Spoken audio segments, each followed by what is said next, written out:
I'd like you to review for me again how you would have fought Joe Louis and why you're so convinced you could have beaten him. Well, you know, it's hard to prove that I could beat him, or it's hard to prove that he could have beaten me. But hypothetically, just speaking, and looking at the way he moved, and he didn't move to the left or to the right, he didn't run backwards or forward, he just stood there shifting. He was easy to hit, and he was easy to get hit. Joe Louis came out of retirement to fight Ezzard Charles, and Ezzard Charles bested him in a decision. That led to a second Ezzard Charles Jersey Joe Walcott fight for the championship in 1951. And Muhammad, at this point, I think we should take a look at Charles in action against Jersey Joe Walcott, who was himself a great fighter. Right. Okay, champ. Walcott in the white trunks, Charles in the black. 9th round action, March of 51. Charles defending his crown. Pick up. Both of these fighters are dangerous and close. They're not, right now they're throwing a few punches from range, but they're effective and close. As soon as they get in close, they both throw a lot of punches, like now. Both of them throw a lot of punches. They're scientific boxers. They're not dancing masters, if you notice. There's not a lot of dancing and prancing. There's just a lot of hand movement from the waist up.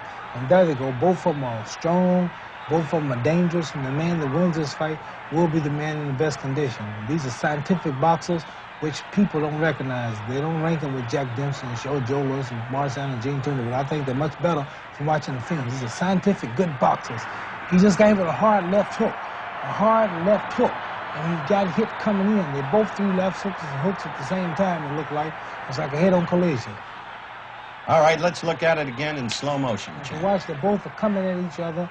Both are throwing punches. Boom! See, he hit both threw left hooks. But Walcott fell a little short, and Charles timed him perfect. Let's take a look at Jersey Joe's eyes. He had to be in good shape because he got up and came back. That's right. Fighting continued right here in the 9th round. And he's as fresh as he was before. That means he's in good physical condition. Both are in good physical condition.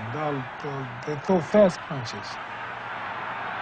They're punching so fast, it looks like the film might be moved up, but you can tell when the referee's walking, it's a normal walk, and the walk is not fast. So that's how you can tell the pitch is not fast moving. But look at the punches. Punches are so fast you can't even see them. All right, this fight continued until and through the 15th round, with Charles winning the decision, retaining his heavyweight championship of the world. Well, champ, we've seen Ezzard Charles. Tell me how you would have fought him and why you think you could have beaten him. Well, I'll tell you, Howard, I think I could have beaten all of them. But it's strange to say people never thought. Archie Moore probably gave me trouble, Ezzard Charles and Walcott. Those are the few I would have feared because they were scientific and they were tricky. They could cut the ring off. You don't have to do a lot of, they don't have to do a lot of dancing. Walcott and Charles, if you notice, they could move around the ring and they could hit. They may have been in trouble.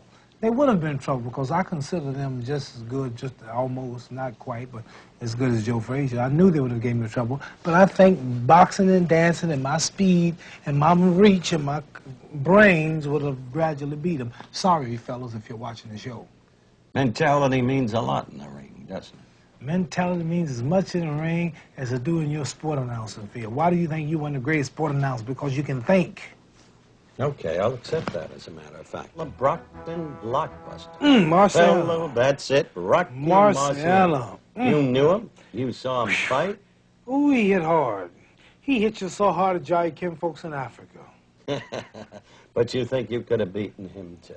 Well, it'll been rough. Look, Howard, I don't take nothing from these fellas, especially those who've deceased. Marciano and I were good friends.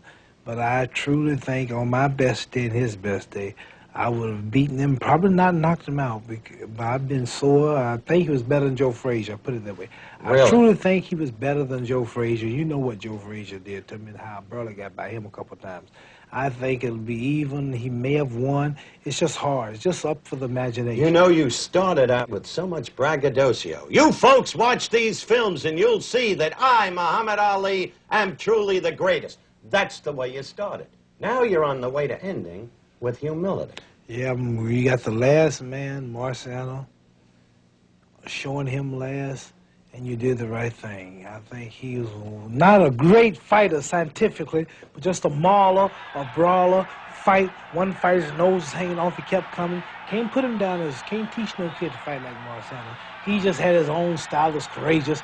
He wasn't as great as me, wasn't as beautiful, everybody know that, but I don't know if I would have beaten him in his style and my style. He could have outpointed me, he could have knocked me down, could have beat me. I did a computer fight with him, and when he was an old man just pretending, and my arms are sore just from joking with him. In his heyday, he may have won, or he probably wouldn't. It's something for the imagination. But I still think in the end, I am still the greatest fighter of all times. Let me tell you something, Joe Frazier might beat me if we fought 4 times. He may beat me 5 times, but he's not a great fighter. I'm still the greatest fighter of all time. That's interesting. It really is. I can lose 2 or 3 more fights next year, but the fellas beat me. I'm still a better boxer. I'm the prettiest and the fastest. Just look at me, Howard. Look at me. I'll let the public look. Well, the girls. Well, I think we'll break that off. We'll be back with Muhammad Ali. Break it off. And talking about Rocky Marciano and watching the hard rock in action in just a moment. After Rocky Marciano had done away with Jersey Joe Walcott for the 2nd time, he turned to other prey. He turned, Rocky did, to Ezzard Charles. It was September of 1954. Key footage in that fight will now be seen by Muhammad Ali, yours truly, and all of you. Here it is, Muhammad, 2nd round action. September of 54. Marciano against Ezzard Charles. Take over.